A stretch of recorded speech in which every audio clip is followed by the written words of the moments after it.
Los estéreos o mini componentes no eran solo equipos de sonido, eran realmente el centro de diversión de la casa. En muchas familias estaban en la sala ocupando un lugar de poder. Eran gigantes y ruidosos, con un montón de botones por todos lados y bajos que hacían retumbar las ventanas y los muebles. Si alguien tenía un buen estéreo, se hacía respetar. Pero algo empezó a cambiar. Primero fueron los MP3, luego el cable auxiliar, después las memorias USB y finalmente el Bluetooth. No nos dimos cuenta en su momento, pero ese aparato que prendía el ambiente en las fiestas 2000eras, en algún momento terminó arrumbado en un cuarto cubierto de polvo. Y ni recuerdas cuándo fue la última vez que pusiste a reproducir un CD sin que supieras que esa sería la última vez que lo harías. Por eso en este video vamos a ver cómo sucedió todo ese cambio.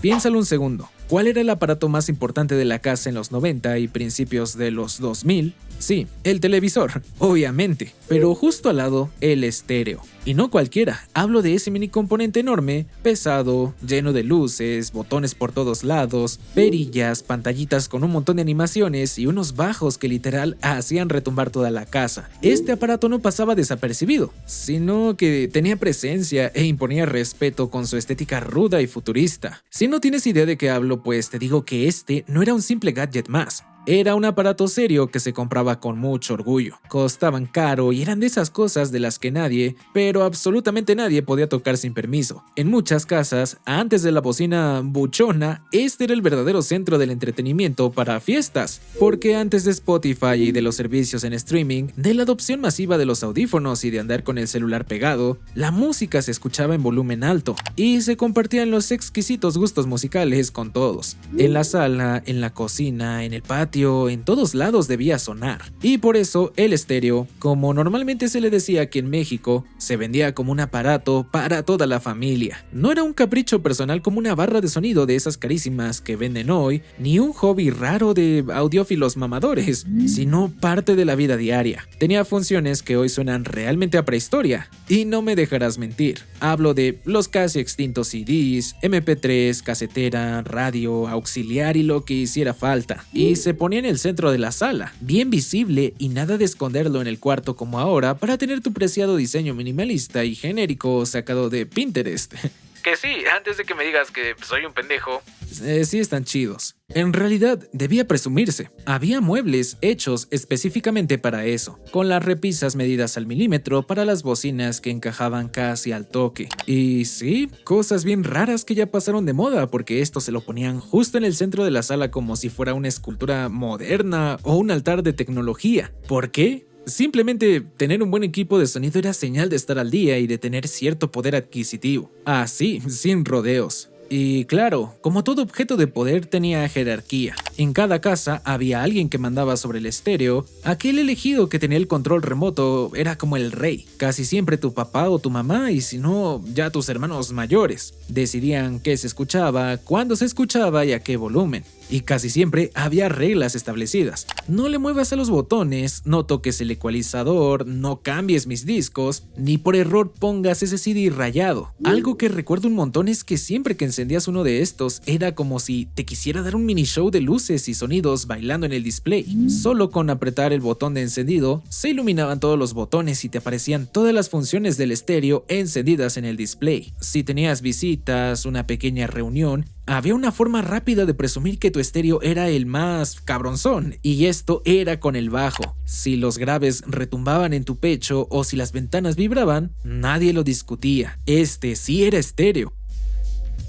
Curiosamente, eso era más importante que cualquier fidelidad sonora aburrida. Lo importante era que se sintiera. Por eso eran estorbosos, con bocinas lo suficientemente gigantes para sonar con presencia en tu casa de Infonavit y hasta molestar a toda la colonia. Parte del juego eran los presets de audio, desde el rock hasta la música clásica. Aunque en realidad el sonido no cambiara mucho, pero apuesto a que todos probamos qué modo sonaba mejor para cada canción porque eso era lo divertido y parte del show, ¿sabes? El estéreo se volvió entonces parte de la rutina. Limpiar la casa un domingo sin música claramente no iba a pasar. En toda Latinoamérica seguramente se ponía música de moda para trapear o lavar trastes. Ya sabes, hoy los denominados hits de los 80, 90 y 2000 a todo volumen y a limpiar. Ahora hablemos de algo curioso, los watts. Un numerote gigantesco que siempre destacaba en el montón de calcomanías que acompañaban al equipo. Pero, ¿alguien entendía exactamente qué eran los quads PMPO? No, en realidad, y tampoco importaba. Si tu equipo decía 1200 en letras grandes y el de tu vecino 500, tú ganabas. Era puro marketing, pero funcionaba. Entre más grande el número, más poderoso te sentías. Y en realidad ese consumo que se medía en cifras gigantes no significaba nada, pero igual se presumía. Porque al final su mayor valor era otro, que llenaba a la casa de identidad. Pero ya suficiente nostalgia. Vámonos a cosas más técnicas para ir entendiendo su declive, que empieza, como siempre, con un cambio silencioso. En este caso, un día tenías tu caja de discos y cassettes bien ordenados, los llevabas en un estuche y al día siguiente todo estaba metido en una USB o en una carpeta en la compu lista para ser quemada. Y sí, eso movería todo. Antes, tener una colección de 40 discos era seguramente signo de buen gusto y dedicación. Después lo que impresionaba era decir, tengo 10.000 canciones en mi disco duro. Ya no era amor por la música y a cada álbum, era más que nada juntar por juntar, aunque ni supieras qué había ahí exactamente. Aquí fue donde entraron los famosos CDR o CDR, quemar tus propios discos se volvió lo más normal y hasta emocionante porque ya no tenías que ir al tianguis a comprar discos de Shark DJ con 3 canciones que te gustaban y 10 no. Hacías tus propias playlists para cualquier momento o género, las quemabas y listo. Bueno, había otros que se tomaban esto tan en serio que hasta portadas les imprimían. Y luego llegó el MP3 y lo arrasó todo. Cabían 100 canciones en el mismo espacio donde antes entraban 15. Así que ya te imaginas la emoción que causó. Nuevamente, si podías, las bajabas gratis en el ciber. Ya sabes, con el Ares o LimeWire. No sonaban igual a un archivo, entre comillas, original o sin compresión. Pero a la gente le daba igual. Sencillamente la comodidad le ganaba a la calidad. Con todo esto, la compu comenzó a quitarle terreno al estéreo. La gente mayor o más tradicional seguía utilizando su mini componente, pero los jóvenes o gente muy tech ya no escuchaban su música en la sala. Ahora era en la compu con Winamp y una skin bien rara y su visualizador todo loco. De ahí se la pasaban al iPod o al reproductor MP3. Se volvió algo más personal con música entre tareas, Messenger y audífonos puestos. Digamos, la cultura de internet había llegado. También cambió el control, se acabaron los botones porque ahora subías el volumen con clics. Todo más práctico, pero menos, no sé cómo describirlo, tal vez menos emocional porque ya no había esa conexión física. Hasta que apareció el cable auxiliar y eso sí que arruinó todo. O mejoró todo, depende cómo lo veas. Conectabas tu celular o reproductor MP3 y el estéreo quedaba como simples bocinas. Ni el radio o los discos importaban ya. Incluso en las fiestas, cada quien conectaba su iPod. Ya no era la música de la casa, sino la que traía el invitado con más flow, ¿sabes? La jerarquía sobre quién mandaba en el estéreo se perdía e incluso el marketing cambió. Ahora lo que importaba era dar unos fiestones con tu equipo de sonido desde cualquier lugar y desde cualquier dispositivo. Y es que, ¿cómo no iba a pasar? Con el iPod, los celulares y los reproductores MP3 destruyendo casi los formatos físicos, lógicamente, el uso del estéreo iba a cambiar. Los fabricantes intentaron adaptarse. Aparecieron ahora un montón de etiquetas en los equipos, que si compatible con MP3, con USB, con dock para iPod y ahora hasta con Bluetooth. Querían parecer modernos, avanzados y sí, lo eran, en características, pero simplemente su concepto estaba caducando. Lo físico empezó a estorbar. Discos rayados o ya podridos, estuches, cables de bocinas enredados, muebles cada vez más minimalistas. Frente a eso, hacer play en un pequeño dispositivo era 1000 veces más cómodo. Así que sí, podríamos decir que es otra de esas cosas que desaparecieron con el minimalismo. Y así fue como el estéreo pasó de ser orgullo de la sala a estar empolvado en el cuarto. Tener uno ya no significaba vanguardia, ahora era más un estorbo nostálgico. Y sin que alguien lo dijera oficialmente, todos lo entendimos, su época ya había acabado. Y lo peor es que no dejó de ser el mejor. Las bocinas de escritorio o de tu laptop, siendo más chicas, no eran mejor claramente, pero sí más cómodas y con eso bastó. Los audífonos ahora eran símbolo de movilidad, comodidad, muy importante, privacidad y, como no, de estar a la moda. Escuchar música en un estéreo ahora era visto como cosa de viejos, ¿sabes?